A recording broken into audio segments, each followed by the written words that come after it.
Shalom, shalom, shalom. Bienvenue à notre émission à Subuhi na Yesu. Moi, c'est le pasteur Bienvenue Matenda Kibangala. Je salue toutes celles et tous ceux qui suivent régulièrement notre émission à Subuhi na Yesu. Et vous souhaitez de très bonnes conditions d'écoute à Subuhi na Yesu, qui signifie dans l'unique langue nationale, le matin avec Jésus. Bien-aimés, ce matin, notre thème s'intitule 2 points. Comment Dieu nous parle? Comment Dieu nous parle? Comme vous le savez, bien-aimés, Dieu s'adresse toujours à sa population d'une manière ou d'une autre. Dieu nous parle d'une manière ou d'une autre, raison pour laquelle nous avons l'obligation d'être attentifs à son message, la manière dont il s'adresse à nous pour pousser aller de l'avant afin qu'il puisse se révéler à nous. Nous allons lire à cet effet le passage suivant. Passage suivant, bien-aimé, Job 33, verset 14, de portions d'écriture, bien sûr. Job 33, verset 14, Nombre 12, 6, 7. Nous commençons par Job 33, verset 14. Il est dit ceci, nous lisons au nom de Jésus. Dieu parle cependant, tantôt d'une manière, tantôt d'une autre, et l'on n'y point, on ne prend point garde. Nous prenons la deuxième portion de l'écriture. Nombre 12, 6, 7. Nous lisons au nom de Jésus. Et il dit, écoutez bien mes paroles. Lorsqu'il y aura parmi vous un prophète, c'est dans une vision que moi, l'Éternel, je me relèverai à lui. C'est dans un songe que je lui parlerai. Il n'en est pas ainsi de mon serviteur Moïse. Il est fidèle dans toute la maison. Je lui parle de bouche à bouche. Je me révèle à lui sans énigme et il voit une représentation de l'Éternel. Pourquoi donc n'avez-vous pas craint de parler contre mon serviteur, contre Moïse? Bien, ce matin, nous sommes en train de parler de la manière dont notre Dieu s'adresse à nous. Et quand il s'adresse à nous, nous avons l'obligation de pouvoir respecter ce que nous dit. Dieu nous parle tantôt d'une manière, tantôt d'une autre, a déclaré Job. C'est-à-dire que Dieu peut utiliser n'importe quel canal pour s'adresser à nous. Et quand il a, en parcourant notre Bible dans Nombre, il est dit, Dieu peut utiliser un prophète pour nous parler. Nous avons 3 sortes de manières de parler. D'abord, il peut utiliser la vision. Quand il parle de la vision, c'est-à-dire que Dieu s'adresse à nous alors que nous sommes en train de marcher, nous sommes éveillés, nous voyons que Dieu s'adresse à nous par une manière, par une représentation quelconque. Dieu peut s'adresser à nous aussi par une vision, par un son, je veux dire. Un son, ça veut dire qu'on est couché, on est endormi. Dieu vient au travers un rêve et nous dit, il donne des instructions que nous sommes appelés à respecter.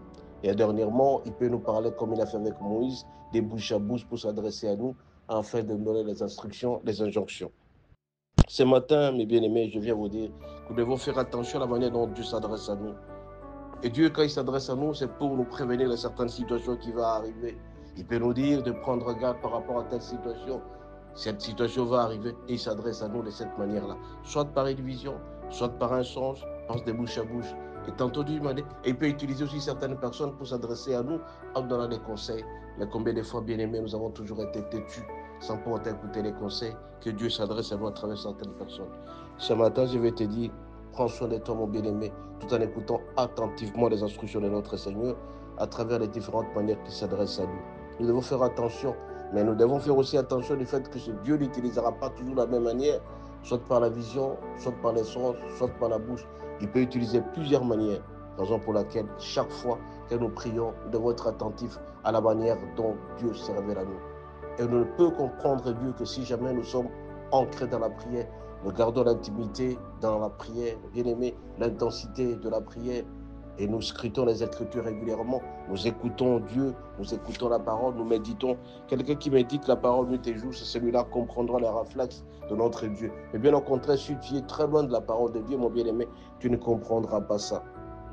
Dieu ne s'adresse pas à nous de manière uniforme, il peut utiliser plusieurs canaux, plusieurs moyens. À travers les songes, il va te révéler certaines choses, il va te prévenir de certaines choses qui vont arriver pour te dire, prends, fais attention à ce que tu fais. Ou à travers une vision, il a fait avec Paul, à travers une vision, il lui a montré, et quelques jours après, il était un homme aveugle, on dit même qu'il ne parlait pas. Et par après, il s'est révélé qu'il était un homme très important dans l'évangile. À travers les songes, il a parlé avec Salomon, il lui a dit, qu'est-ce que tu veux que je te donne? Et il lui a donné l'essentiel. et des bouches à bouche, il a fait avec Moïse. Bref, faisons attention à la manière dont on s'adresse à nous. Et tout cela, on ne peut pas comprendre si jamais on n'est pas attaché à la prière. Bien aimé, nous cherchons à ce que Dieu nous parle. Comment Dieu peut te parler si jamais tu ne gardes pas l'intimité avec lui? Fais donc un effort, mon bien-aimé, de méditer la parole de Dieu matin, midi, soir, de l'écouter, de le faire de manière intense, l'intensité de la parole, faire en sorte que nous puissions nous rapprocher de plus en plus de Dieu. Ce matin, je vais te dire, mon bien-aimé, Dieu va te parler, Dieu peut te parler, Dieu doit te parler. Mais de quelle manière? Quand il s'adresse à toi, tu dois savoir que c'est Dieu qui est en train de nous parler. Mais attention, il ne le fera pas toujours de la même manière. Il peut utiliser une personne pour pouvoir te donner des conseils, mais moi et toi, tu t'en fous. Mais très souvent, nous ratons des opportunités parce qu'on n'est pas humble, on ne sait pas considérer les autres qui viennent donner des conseils.